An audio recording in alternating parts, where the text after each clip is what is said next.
Hai, Assalamualaikum. Jumpa lagi dengan aku, Putri.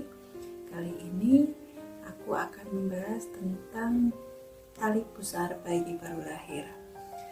Nah, yang aku bahas kali ini adalah gimana sih perawatan tali pusar bayi baru lahir. Terus kelainan apa yang paling sering aku temui, yaitu ada 2 kelainan. Yang pertama, pusar bayi yang bodong. Nah, nanti kita bahas ya.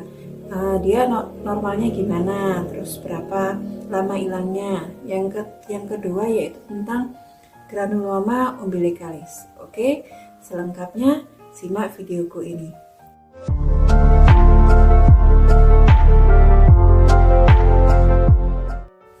Ya, jadi latar belakang aku ambil tema ini dalam videoku sekarang itu karena baru aja kemarin aku nemuin lagi masalah pada tali pusar bayi. Akhirnya aku ingat, oh iya, aku nggak pernah nge-share ini ya ke siapa-siapa. Biasanya cuma nge-share kalau ketemu pasien aja, lihat orangnya tanya ya aku kasih tahu gitu aja ya.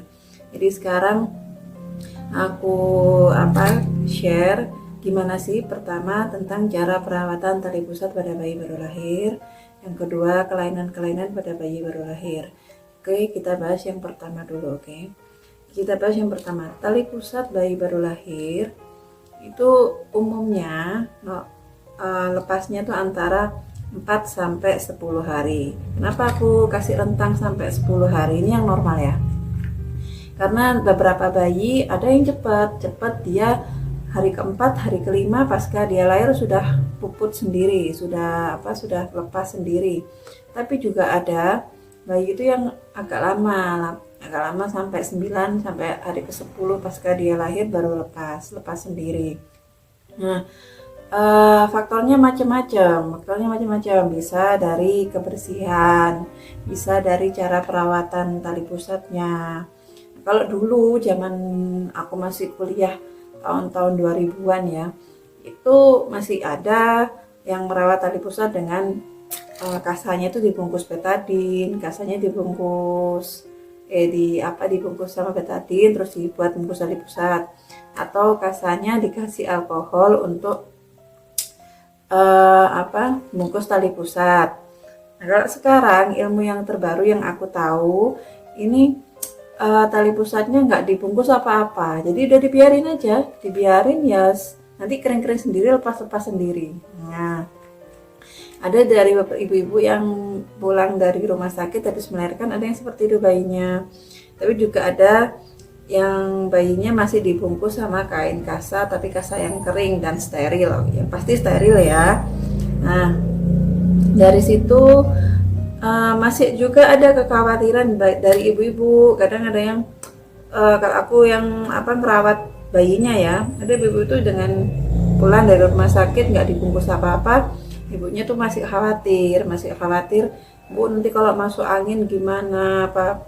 Nah, itu kan masih terpengaruh sama mitos-mitos ya. Nah, kalau udah kita jelasin maksudnya gini loh Bu, biar cepet kering, kena udara, nggak perlu dibungkus apa-apa, bisa kering sendiri. Tapi kalau ada ibunya masih ngotot ya, aku nggak saklek sih. Oke, kita kasih dibungkus aja sama kasa kering yang steril, boleh ya. Nah, dari situ nggak cuma dari situ aja faktornya. Yang kedua, kebersihan dari caranya ini pada saat habis mandiin bayi.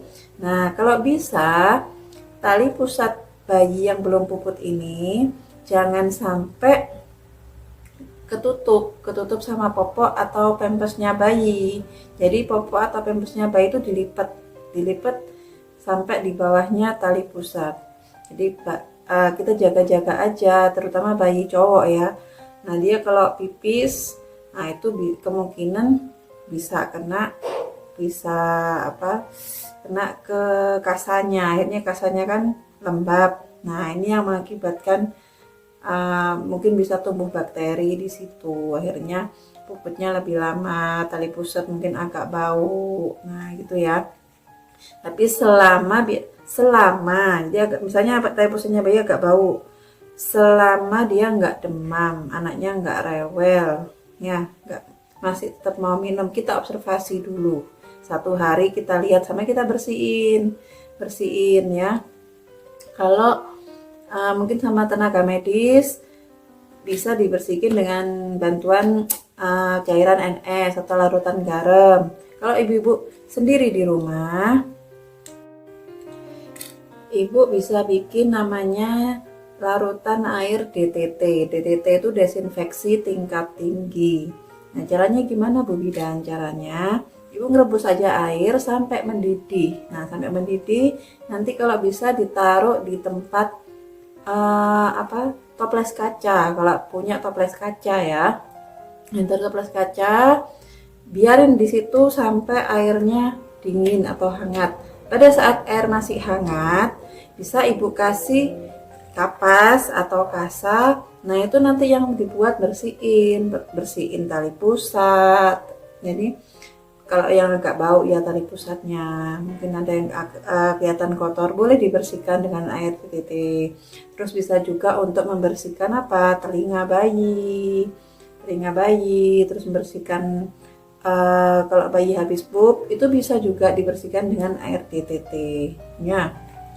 Jadi terus setelah itu perawatannya cukup gitu aja ya, nggak perlu yang macam-macam. Nanti diobservasi dulu. Banyak kok aku tuh beberapa kasus Bu tali pusatnya bau gitu ya, udah diobservasi dulu aja. Kalau sampai sehari masih dibersihkan gitu, masih bau, nah biasanya aku kasih betadine dikit aja 1 tetes. Nah, untuk membersihkan, jadi boleh dikasih betadine. Nah, setelah itu faktor kebersihan ya. Nah, faktor yang lain juga ada kelainan pada tali pusat. Nah, ini yang ada beberapa kali aku temuin. Dulu sih kalau zaman masih kuliah, zaman masih di rumah sakit ya, kayak jarang banget nemuin kasus kayak gini. Tapi nggak tahu berapa waktu terakhir ini, tahun-tahun kemarin itu aku mulai menemukan hal ini gitu ya. Ya buka lagi lah buku-buku teori. Nah, yang pertama yaitu kelainan tali pusat, namanya granuloma umbilicalis. Nah, gimana sih Bu kalau granuloma umbilicalis tuh penampakannya gimana? Nanti di sini aku kasih gambarnya ya, gambarnya contoh granuloma umbilicalis. Kalau yang aku tangani sih ada 2 bayi. Nah, ini diagnosanya sama, cuman penanganan dan penampakannya agak berbeda. Yang pertama mungkin sama kayak yang di gambar yang aku tunjukin ini. Jadi ada kayak kelihatan kemerahan di tali pusatnya. Jadi sampai lewat dari hari ke-10 setelah tali pusat ini puput. Jadi puput sendiri, memang tali pusatnya lepas sendiri, tapi setelah lepas itu nggak langsung kering, nggak langsung nutup pusatnya. Nah, pada umumnya kan kalau yang normal dia habis puput besoknya itu kan udah nutup, udah kering kan.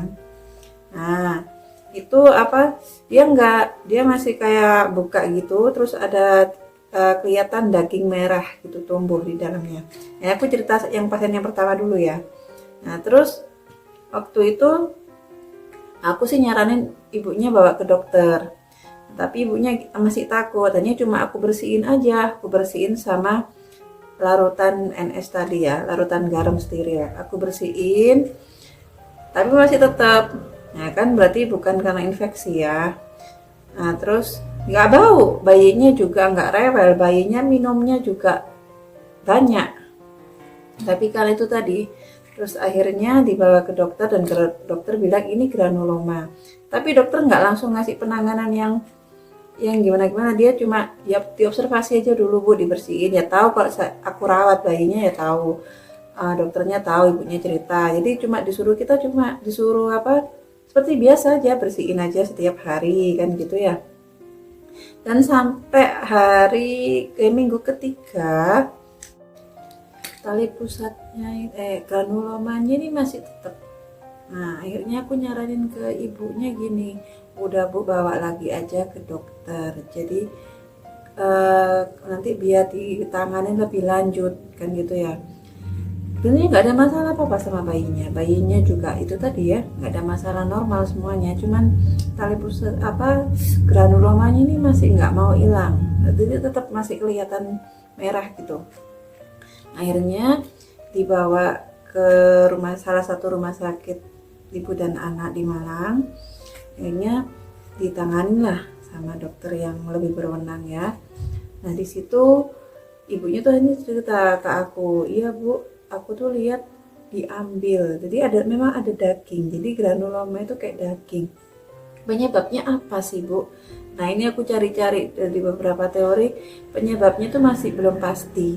Kita dari riset juga belum tahu kenapa kok terjadi granuloma umbilicalis. Kalau infeksi, pasti tanda-tanda infeksi itu kan ya pasti merah, sekitar tali pusat tuh merah, ada panas, bayinya panas, badannya demam, terus bayinya rewel, terganggu pola tidurnya, pola minumnya, dia terganggu. Nah itu enggak ada tanda-tanda seperti itu.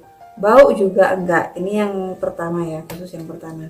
Akhirnya waktu dibawa ke rumah sakit itu ibunya tahu sendiri diambil, jadi sama dokter diambil dagingnya, udah selesai. Jadi kayak daging tumbuh itu diambil sama dokter, dan setelah itu ya sudah sembuh, granulomanya sudah hilang. Nah itu kasus yang pertama. Kasus yang kedua ini sampai 40 hari, jadi sampai ibunya mau selesai nifas, ini bayinya jadi nggak kelihatan merah. Jadi yang aku tahu sendiri, yang perawatnya, bayinya nggak kelihatan merah, cuman setelah tali pusatnya puput dia masih basah terus sampai dua minggu tuh udah dibersihin, udah berusaha kita maksudnya nggak sampai basah, selalu kering keadaannya, dia tetap dalamnya tuh kayak masih basah. Akhirnya hari keempat, hari ke 12 ke 13 tuh aku gini ke ibunya, kemungkinan ini granuloma kan gitu ya, karena masih basah terus di dalam. Ini ibunya tak suruh konsulin lagi ke dokter anak, dan ternyata kata dokter memang benar itu granuloma. Jadi waktu itu nggak diambil dagingnya, jadi cuma dikasih obat tetes ya dan salep sama dokter, hilang. Nah kalau dalam teori sih ini bisa disembuhin sama nitrogen cair atau Abotil. Waktu itu sih kayak Abotil ya, tapi bukan merek Abotil. Sekarang kan udah jarang ya merek Abotil tuh ya. Nah waktu itu kayak dikasih itu sama dokter. Itu bisa kayak ini loh bun, membekukan atau menghilangkan granuloma, itu hilang sendiri nanti. Nah itu beneran. Jadi aku cuma ngasih itu satu tetes sama salep dari dokter, udah tapi sampai ini menjelang 40 hari dia baru benar-benar hilang gitu ya. Itu kasus kelainan pada pusat bayi baru lahir yang namanya granuloma umbilicalis. Jadi kemungkinan juga bisa terjadi ke beberapa bayi, tapi bunda nggak usah terlalu khawatir. Jadi kita observasi dulu, pas nanti bisa ditangani, bisa hilang ya. Jadi itu yang pertama. Ya, masalah yang kedua yaitu hernia umbilicalis atau bahasa awamnya pusat bodong. Kenapa sih bun kok bisa terjadi hal seperti itu? Jadi hernia umbilicalis itu terjadi karena pada saat bayi di dalam rahim ibu kan tali pusat tuh nempel di rongga perut bayi ya. Nah, setelah lahir dipotong terus puput. Nah, pada saat setelah puput ini tali pusat lepas, dia otot yang ditempelin sama tali pusat tadi itu nggak menutup sempurna. Nah, akhirnya kan kayak ada celah ya, nggak menutup sempurna. Jadi organ perut bayi itu kayak usus terutama, dia bisa masuk ke otot yang nggak menutup sempurna ini tadi. Ini tapi nggak selamanya terjadi ya. Pengalaman pasienku Ini dia anaknya umur 1,5 tahun udah kempes sendiri sih, udah bisa hilang sendiri. Jadi kalau di teori sih rentangnya antara 2 sampai 4 tahun. Ada yang 2 tahun, ada yang 4 tahun. Kalau dalam realitanya bervariasi. Jadi bervariasi. Yang aku tahu sendiri tuh pasienku umur 1,5 tahun dia udah kempes. Jadi bisa hilang sendiri. Nah, jadi agar ibu juga nggak terlalu khawatir, pertama kita observasi dulu. Kita observasi. Biasanya sih ibu tuh keluarnya bayinya yang muncul gitu usia-usia di bawah 6 bulan ya. Banyak yang konsultasi ke aku. Jadi aku bilangin aja dilihat dulu aja Bu, dilihat sampai usia 2 tahun nggak berbahaya. Enggak, tapi dengan catatan ya. Nggak berbahaya selama pertama dia nggak sering mual muntah, jadi nggak ada gangguan pencernaan ya. Yang kedua, bayi juga nggak rewel. Tandanya rewel tuh kenapa sih? Jadi dia mungkin merasa nggak nyaman, ada yang sakit mungkin ya. Jadi itu, jadi nggak ada gangguan pencernaan, bayi nggak kesakitan, nggak rewel, dia nggak demam, udah itu aja. Jadi selama dia nggak apa-apa, dia ya normal-normal aja, makan oke. Terus pola eliminasi itu pipisnya, pupnya dia nggak ada gangguan. Terus pencernaannya juga baik, penyerapannya, berat badannya naik, insya Allah nggak apa-apa. Jadi kita observasi aja, kita lihat ya. Itu munculnya biasanya bodongnya itu kalau dia nangis gitu mungkin tambah besar. Jadi dirilekskan aja sih. Kalau menurutku otot perutnya dirilekskan aja. Dirilekskan dengan cara apa Bu? Jadi kalau misalnya bayi dalam keadaan nggak nangis, boleh kita rilekskan, kita pijit pelan-pelan, kita rilekskan boleh. Terus kita cek dia kembung apa enggak. Jadi selama nggak ada masalah yang aku sebutin tadi itu, insya Allah nggak apa-apa. Jadi kita biarin sampai mengecil sendiri, itu bisa ya. Seiring usianya anak nanti bisa mengecil sendiri. Tapi kalau nanti usia 3-4 tahun dan di atas 2 tahun ya, kok masih tetap besar, nah itu tanda-tanda lampu kuningnya. Mungkin ada yang harus dioperasi itu dibenerin. Jadi dibenerin tuh otot perut bayi tadi itu dibenerin, jadi biar organ pencernaannya kayak usus tadi bisa nggak masuk lagi gitu, cuma dibenerin gitu aja sih. Jadi dioperasi, jadi masih bisa dibenerin ya. Jadi ibu-ibu di sana jangan terlalu khawatir. Jadi kita indikatornya itu tadi ya, yang aku sebutin sebelumnya. Jadi masalah pusat bodong ini jadi dianggap nggak berbahaya selama nggak ada masalah-masalah yang aku sebutin tadi.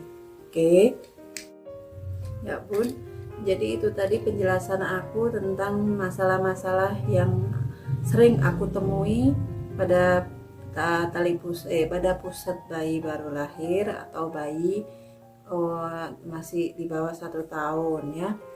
Jadi bunda-bunda ini kalau menemukan hal seperti itu pada bayinya atau bayi saudara atau teman, bisa di share videoku ini, atau bunda juga ngasih penjelasan setelah melihat videoku ini, juga ngasih penjelasan agar yang pertama itu ibunya harus tenang ya.